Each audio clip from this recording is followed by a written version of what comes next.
Assalamualaikum warahmatullahi wabarakatuh. Salam jumpa kembali dengan saya Imam Rika Soladi di IT Channel. Sahabat, pada kesempatan kali ini saya sedang bersama Pak Muhammad Taufik.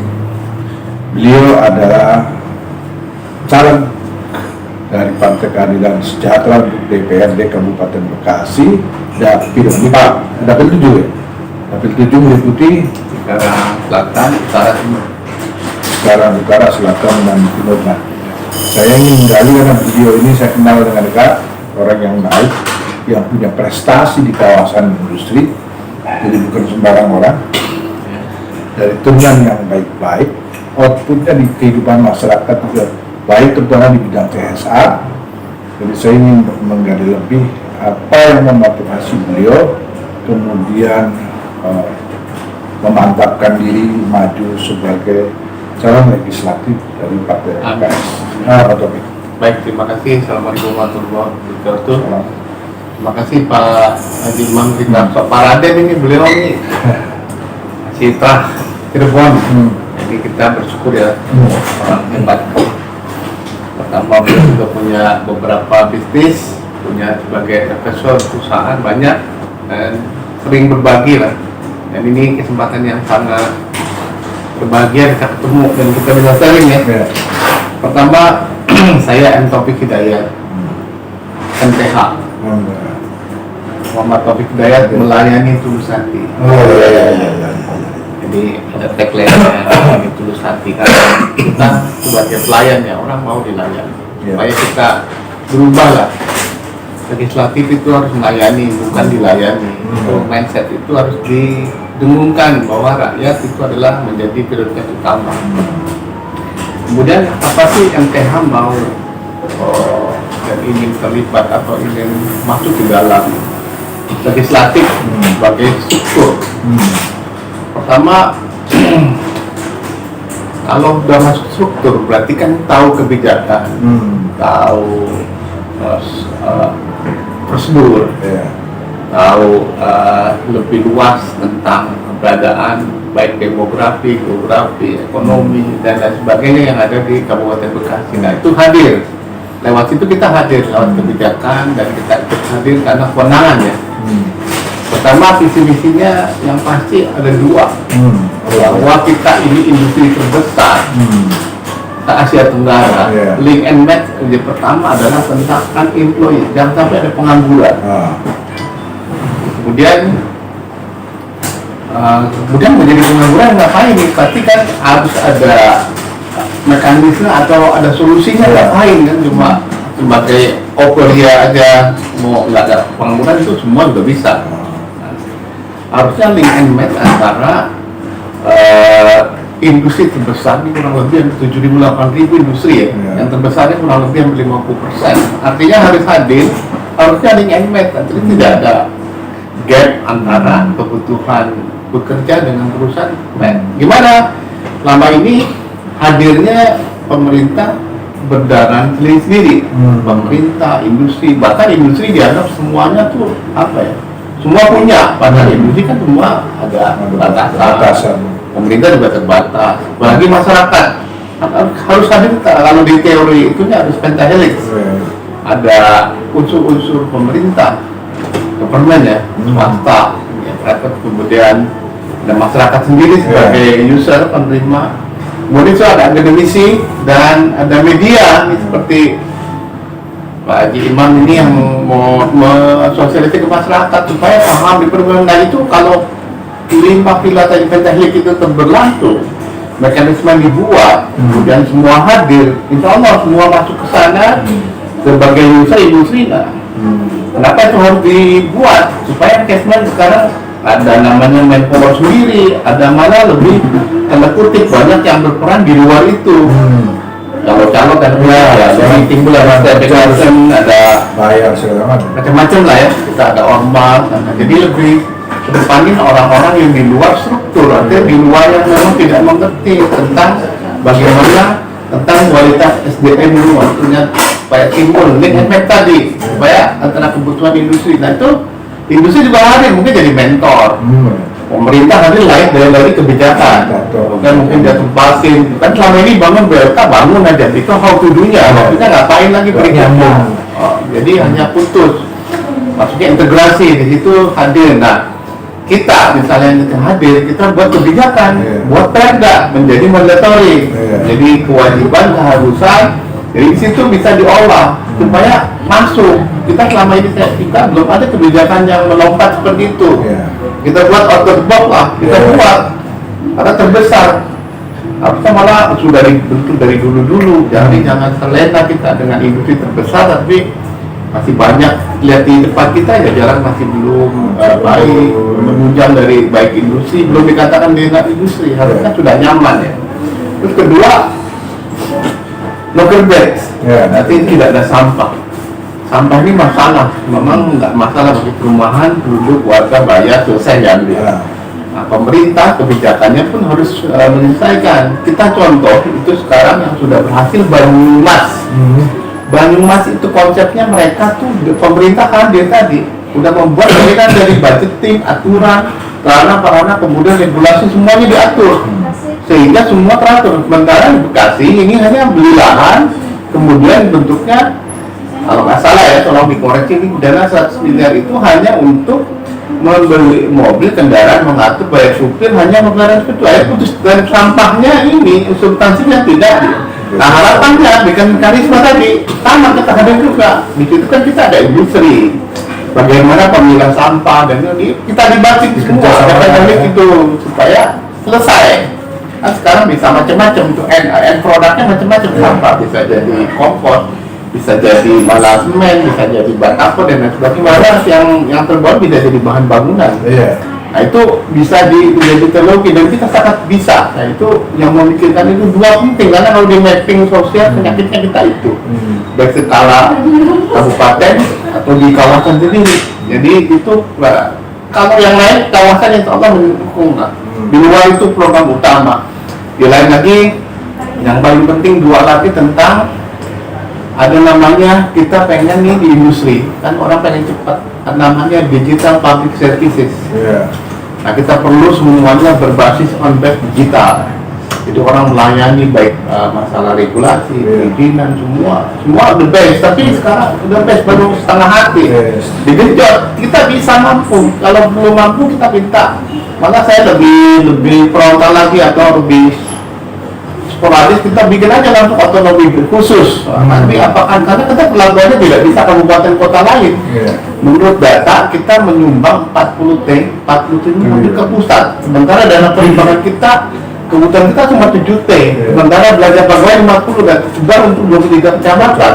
Dan itu apa namanya belum. Sementara kita bersebelahan dengan daerah kota khusus yang dananya hampir 70-80 triliun.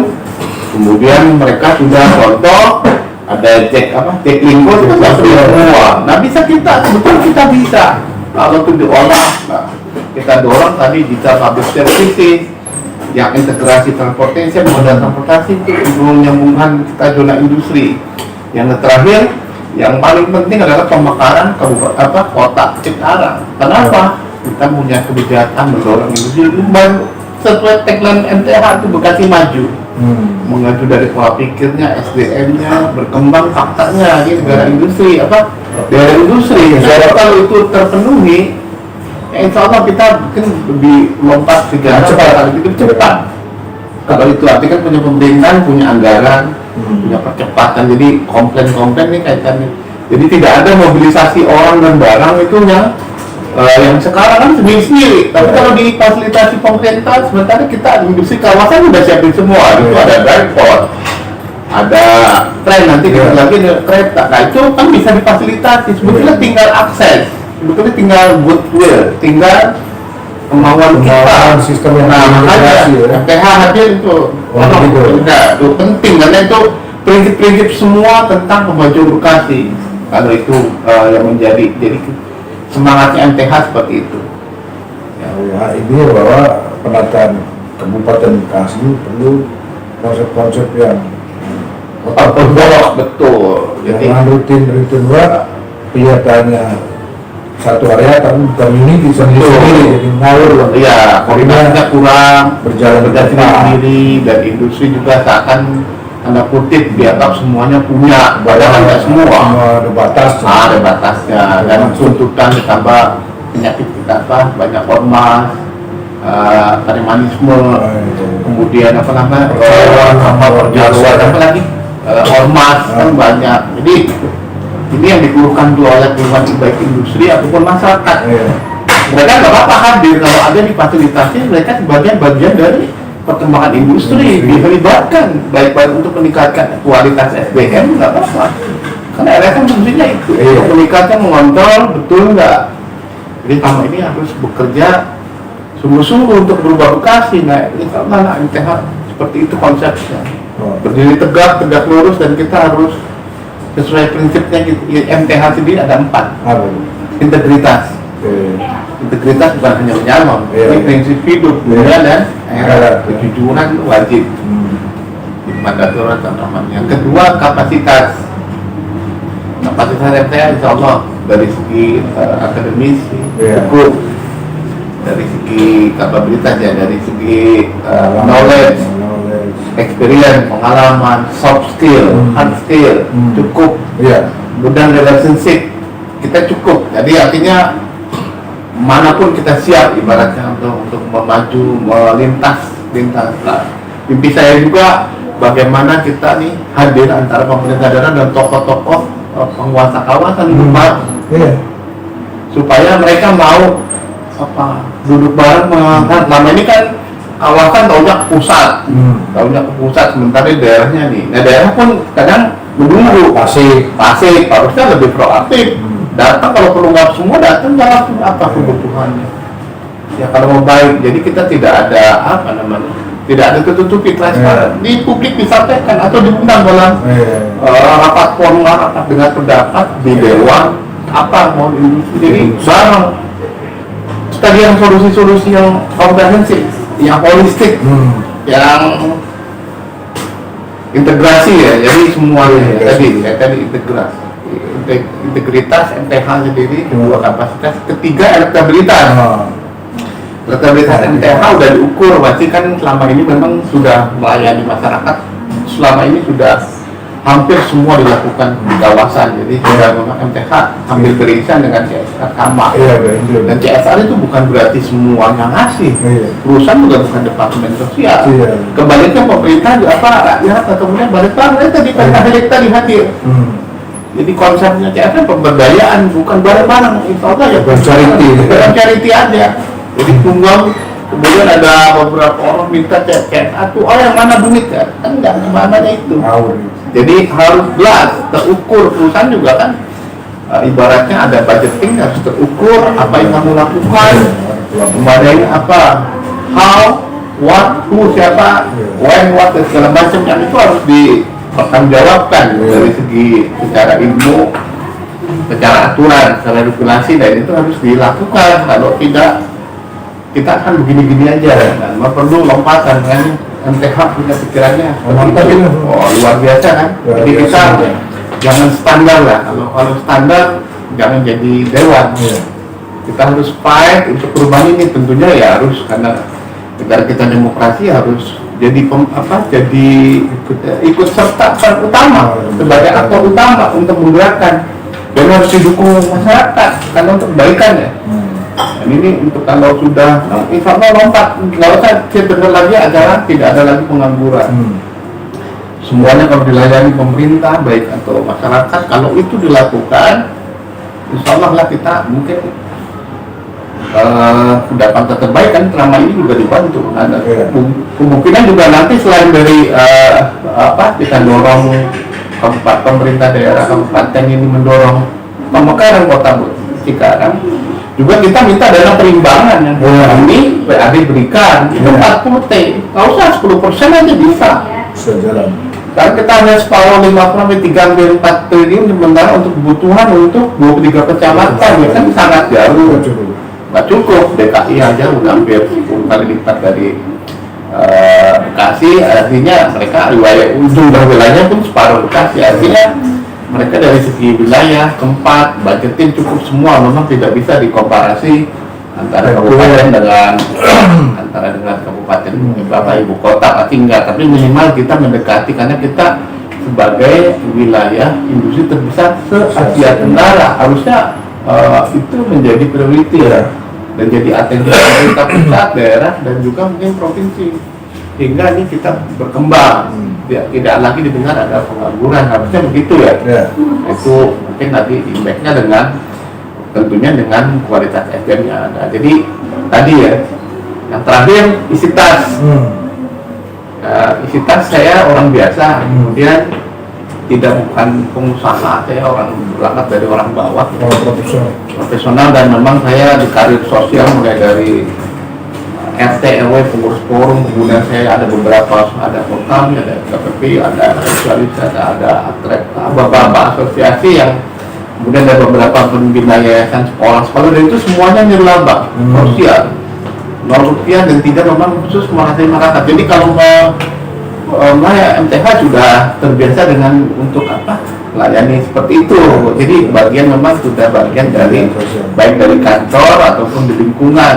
Jadi kalau yang itu pemecahannya, karena yang menjadi titik prinsip dasar dari pembangunan bagaimana membangun tentang perkembangan indeks pertumbuhan manusia orangnya ya, supaya kita berkembang baik seperti itu. Itu paling penting, itu aja. Dan terakhir kita punya prinsip 4 juga. Karena tadi nomornya 4 prinsip lagi, tadi kan integritas 4 as tadi. Ada lagi 4 tangan. Pertama, kita yakini bahwa di dunia ini sudah dicatat dalam namanya garis tangan. Kita yakin kalau Allah sudah berkehendak jadi ya jadi. Dengan cara ikhtiar, berdoa, sholat malam, segala macam, kita bergantung sama Allah ya. Selain dari ikhtiar manusia yang seperti ini, komunikasi, koordinasi, berkenalan, silaturahmi, kolaborasi dan sebagainya, itu salah satu upaya ya. Kedua, setelah garis tangan, kita namanya buah tangan. Buah tangan berarti kita sudah menghasilkan apa yang sudah dilakukan. Berarti kan tidak selamanya harus memberi uang kan. Apa yang sudah kita lakukan itu rezeki, bagian rezeki ya. Garis tangan, buah tangan. Kemudian ada namanya campur tangan. Garis tangan tadi ya. Kemudian buah tangan buat prestasi. Kemudian campur tangan kita komunikasi, bergaul, relationship, apapun, ngomong segala macam, itu namanya campur tangan. Artinya terlibat langsung. Dan terakhir kalau sudah jadi tanda tangan. Tanda tangan artinya kita bisa menghasilkan perda bersama-sama. Apalagi susu jadi eksekutif, jadi bupati, punya kewenangan. Karena pengalaman yang sudah, misalnya ada tokoh masyarakat 100 tokoh ulama, orang-orang baik, belum tentu bisa merubah situasi. Kalau tanda tangan pemimpin daerah, tanda tangan tutup. Konsep-konsep itu harus dilakukan tadi. Dari 4 as, 4 garis tangan tadi, kemudian 2 tadi, Antoy dan Noverpet, kota Cikarang, digital public service, itulah pola-pola yang akan dipikirkan oleh MTH ke depan. Dan kita fight, kita effortnya harus betul-betul full lah ya. Supaya untuk berubah itu, biar kita maju, jangan gini-gini baik, jangan cuma tuntutan banyak tapi tidak berbuat apa-apa. Itu Haji Imam. Oke, saya kira itu tadi wawancara khusus dengan Pak Muhammad Taufik selaku caleg dari Partai Keadilan Sejahtera untuk DPRD Kabupaten Bekasi dari Dapil 7, karena beliau terlibat aktif di segala aspek kehidupan di Kabupaten Bekasi khususnya Cikarang ini, maka beliau sudah khatam tentang apa yang ditouchman sehingga Bekasi ini, Kabupaten Bekasi ini melompat jauh untuk kemajuan, termasuk adalah pemberdayaan terhadap masyarakat. Sampai di sini dulu wawancara kita. Assalamualaikum warahmatullahi wabarakatuh. Waalaikumsalam.